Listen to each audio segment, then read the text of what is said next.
by Avo Technology. A fat man aimed his crossbow at the tiger shark in the sea. The sailors nearby cast disdainful glances at him because they had never seen such a rustic person. Fuck! The man, who only got a bit of water on his second-hand watch, shouted loudly at the waiter in front of him. Little did he know that even the waitstaff here earned $1 million a month, way beyond his reach. Everyone's eyes were filled with strong disdain for this man who seemed shameless. Ignoring the hostile glares, the man approached a billionaire who was relaxing. He enthusiastically introduced himself, oblivious to the vigilant bodyguards behind him. Watching the man jumping around like a clown, the fiery emo decided to teach him a lesson. In the evening, Emo stealthily entered the fat man's room and smashed the fake watch into pieces. However, what he didn't expect was that the hallway cameras recorded everything. The next morning, a horrifying scream echoed through the ship.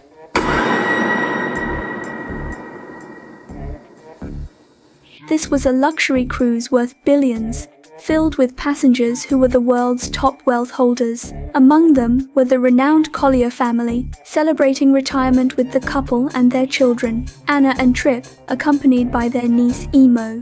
The Collier family brought along their best lawyer, Gary, and the father-son duo of Father Toby. The youngest governor of Washington, seeking re-election in the coming fall, was also on board. Another prominent family, the Chen family, known for their global fashion empire, aimed to discuss a business collaboration with the Colliers. In addition, the heavily bearded man who slept soundly was none other than the world's greatest detective, Roof. The boisterous fat man who enjoyed dancing on the ship had become wealthy after accidentally discovering a mine last year, but was known for his rude language and low manners. Supervisor Kelly detailed the information of these passengers, emphasizing the need to provide the best service.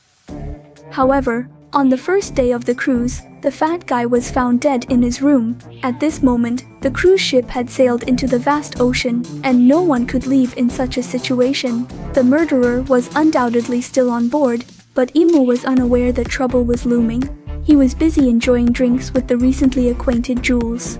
Suddenly, after a series of urgent knocks on the door, a crew member nervously called Jules out. Emo vaguely overheard their conversation. Connecting the dots, Emo remembered that the nouveau riche man stayed in room 534, a fact captured by the surveillance cameras. Supervisor Kelly promptly strengthened the overall security of the ship to ensure the safety of others. However, from now on, Detective Rufus would take charge of the investigation, and everyone had to cooperate unconditionally. Simultaneously, Emo secretly sneaked into the monitoring room. After reviewing the footage repeatedly, she surprisingly discovered a missing segment. Full of suspicion, she returned to her room just as Detective Rufus emerged from the bathroom. Before Emo could call the police, Rufus raised a USB drive, revealing that he had pre-accessed the surveillance footage. He pointed out that Emo spent a precise 7 minutes and 23 seconds in that room. Now cornered, Emo had no choice but to try to manipulate Rufus. She revealed that when she was 6 years old, she witnessed her mother's car being blown to pieces. Rufus had been in charge of the case, but after 20 years, he had failed to find crucial clues to her mother's death. Emo presented herself as the real victim, and they decided to re-evaluate the entire case. The only window in the fat man's room was sealed shut, and the surveillance showed that no one, except Emo, entered the room to view the body. About 4 hours later, Emo seized on Rufus's words. She likely entered around 2 a.m., and the smashed watch had stopped at 2:16. Time-wise, it was impossible for him to be the culprit. However, Rufus argued that this evidence was not sufficient, as spending 7 minutes and 23 seconds in the room was unnecessary for smashing a watch. Next, they questioned the janitor who found the body. However, the terrified janitor, scared by the fat guy's gruesome appearance, was now babbling and unable to provide useful testimony. Emo complained along the way, blaming Kelly for interrupting their questioning earlier, clearly protecting the janitor. Rufus had already noticed the connection between the two. Kelly, with an Asian appearance like many crew members, seemed to have bestowed this job upon them through her favor, illustrating the political intricacies of that country. Rufus expressed that everyone on this ship was not ordinary. Despite their seemingly glamorous appearances, each person harbored undisclosed secrets. He could sense turbulent currents beneath the surface of tranquility, hinting at potentially larger events unfolding. However, the immediate focus was on finding the murderer. He instructed Emo to carefully recall the details of that night. Under Rufus's guidance, Emo finally remembered an unusual detail in the room: the food trolley.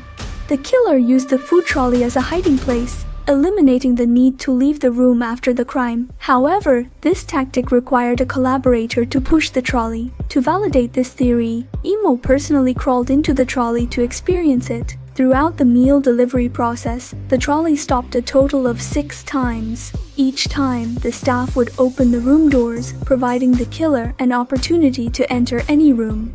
However, except for the corridor, there were no cameras elsewhere, meaning the killer could easily hide in the food trolley. This discovery added another layer of complexity to solving the case, leaving Emo disheartened. After returning to her room, she once again immersed herself in memories. The pain of her mother's death was something she could never erase from her heart. The inability of Rufus to find the killer 20 years ago and encountering a similar challenge now made Emo lose trust in him. Frustrated, Rufus revealed a shocking fact. Just 6 months ago, a detective named Danny contacted him. Both had been haunted by the case from 20 years ago, and Danny had uncovered new suspicions about the explosion. Therefore, he invited Rufus to join this sea voyage. Unexpectedly, within 2 days of departure, Nick, the fat man, met a tragic end in his room, as if someone was covertly hindering their investigation. Rufus mentioned that Nick's personal diary, which had the name Collier written on it, had also disappeared. I don't need you to protect me, Rufus. I need answers. Did Danny figure something out? Is that why he's dead?